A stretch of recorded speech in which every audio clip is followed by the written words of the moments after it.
capek.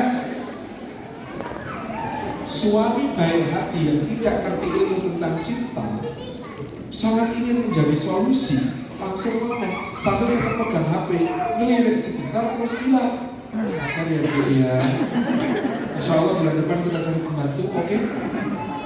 Di dunia lelaki, kalau istrinya kesulitan ngurusin rumah berat, solusinya cari pembantu. Itu clear. Di dunia istri, begitu lagi curhat, lagi berat-berat hidup seperti itu, sharing sama suami, dijawab cari pembantu, dia langsung ngomong, aku Mana bisa?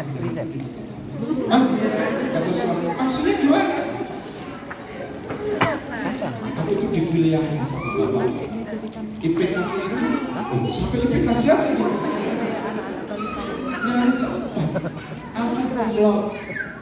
Aku harusnya bisa bekerja dengan karir yang sangat baik di perusahaan multinasional.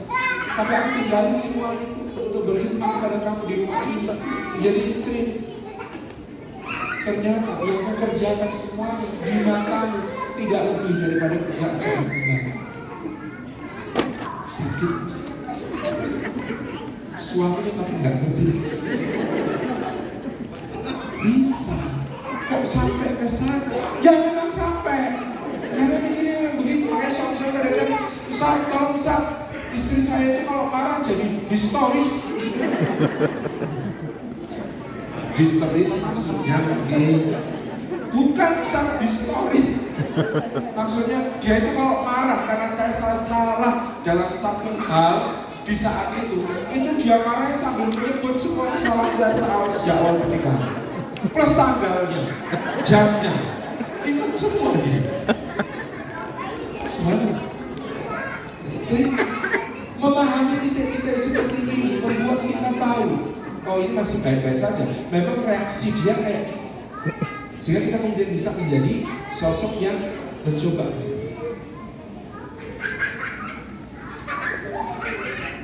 Wadah nggak paham kalau suami berhitung, istri membulatkan. Suami itu berhitung, istri itu membulatkan.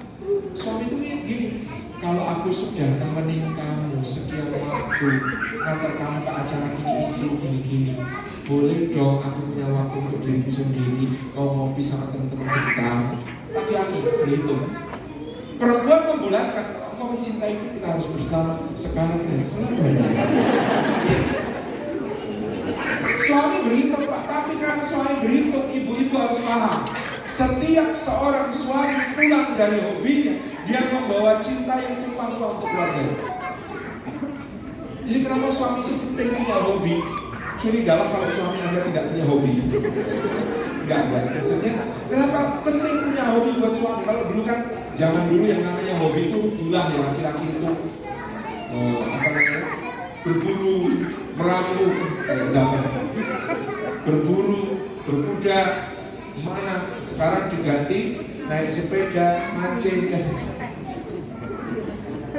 Itu kan istri malah, istri ditinggal di rumah, nggak pamit pergi mancing sama temen-temennya, HP-nya dimatikan, alasan nggak ada sinyal, pulang ke rumah.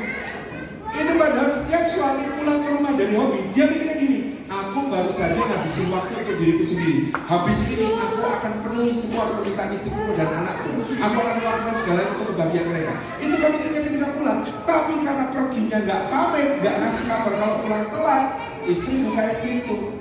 Kenapa nggak tidur laut sekalian?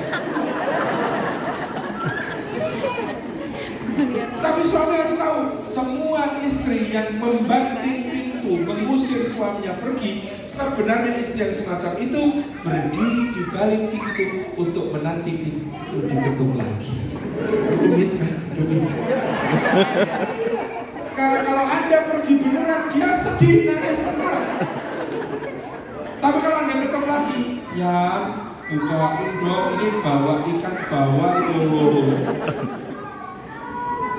Tetap pergi nggak panik, itu sudah berarti turun tensinya, dia sudah alhamdulillah nggak pergi dia. Kalau sampai pergi, apalagi di Depan gang ada kafe baru, baristanya masih Raja, cantik ulang. Makin khawatir, gitu kan? Jadi memang ada segini, setiap istri yang membanting pintu dan mengusir suaminya sebenarnya berdiri di balik pintu menanti pintunya diketuk